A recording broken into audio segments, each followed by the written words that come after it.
চশমা museum, a house of world class, জলট্যাক মোড়, বহরমপুর মডার্ন হোটেলের সামনে।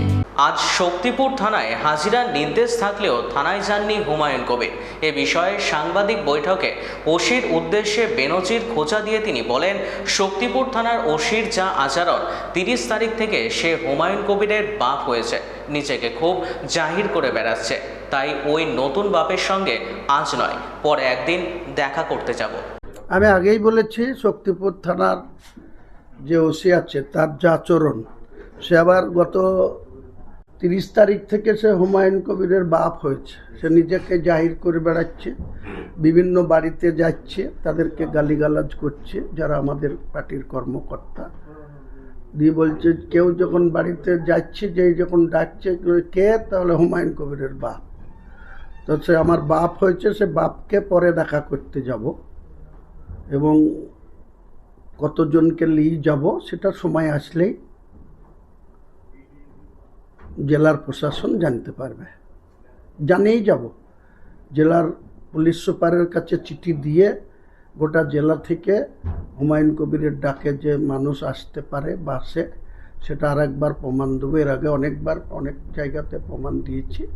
আবার সামনের দিনে নতুন বাপ, তো আমার বাবা তো মারা গেছে 2007 সালে, এখন হঠাৎ করে আবার বাপ হয়েছে, তো বাপের সাথে তো সাক্ষাৎ করতে যেতে হবে।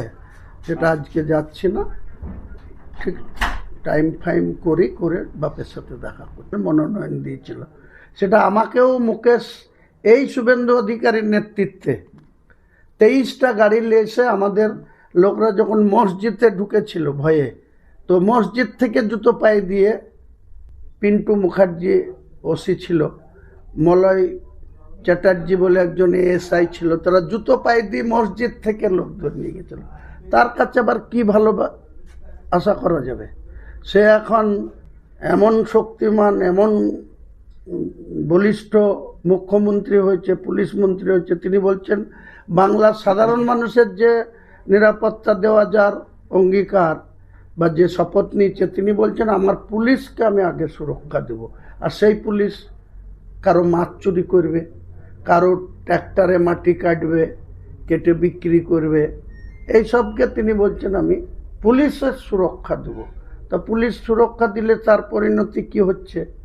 যদি জিরো টলারেটের মুখ্যমন্ত্রী হয়, আমি বলবো বিনয়ের সঙ্গে যে আপনি এই অতনু দাসের বিরুদ্ধে 2 বছরের লালগোলাতে এর কি কীর্তিকলাপ, তার লালগোলায় যাওয়ার আগে 8 মাস বড়ুয়া থানায় ছিল, সেখানে আর কি কীর্তিকলাপ, তারপরে এই যে এসে ফেব্রুয়ারি মাস থেকে মার্চ মাস পর্যন্ত, আমি তো বলছি 70 লাখ টাকার মাটি যারা ট্র্যাক্টরে তৃণমূলের দালালি করত, তাদের সঙ্গে মিলে 70 লাখ টাকার মাটি কেটেছে এই কোম্পানির জমিতে, এই রানীর বাঁধে, এই কোম্পানির খৈতানের কোম্পানির জমিতে। তখন বেলারোর উচিত ছিল এফআইআর করা, বেলারো আর বিডিও এখন যারা আছে, তারা ইলেকশনের মধ্যে, ইলেকশন ডিক্লেয়ার হয়ে যাওয়ার পরে বেলারোরও পোস্টিং হয়েছে, বিডিওরও পোস্টিং হয়েছে।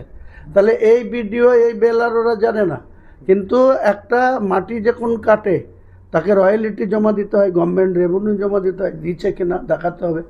দ্বিতীয় কথা, যাদের দিয়ে মাটি কাটিছে তাদেরই নামে একটা সমোটো কেস করে তাদেরকে যোগসাজস করে তাদেরকে বলেছে 10,000 করে টাকা তোরা রাখ, দিয়ে জেলে যা, 14 দিন করে জেল খেটায়।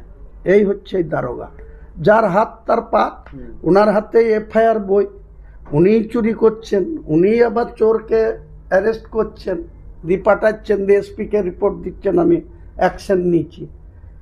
এই তো হচ্ছে এখানকার প্রশাসন। আর এখন নতুন করে বললাম যে উনি আমাদের যার যার বাড়ি যাচ্ছে, কাজীপাড়ার কাজল শেখ, ঘোল্লার বান্টু, আমাদের শক্তিপুরের ফুলবাস, যারা আমার সঙ্গে ওঠা বসা করে, তাদের বাড়িতে গিয়ে ডাকছে। যখনই কেউ বাড়ির ভিতর থেকে বলছে কে, তা বলছে আমি হুমায়ুন কবিরের বাপ। তা আমি, আমার বাপ হয়েছে, তার বাপের সাথে দেখা করতে যাব, খুব শীঘ্রই যাব, সেটা এসপিকে জানিয়েই যাব। সেদিন দেখা হবে বাপের সাথে, মাকেও নিয়ে যাব দরকার হলে, 99 বছর বয়স, তো তার স্বামীকে সে চিনতে পারে কিনা দেখব, নিয়ে যাব।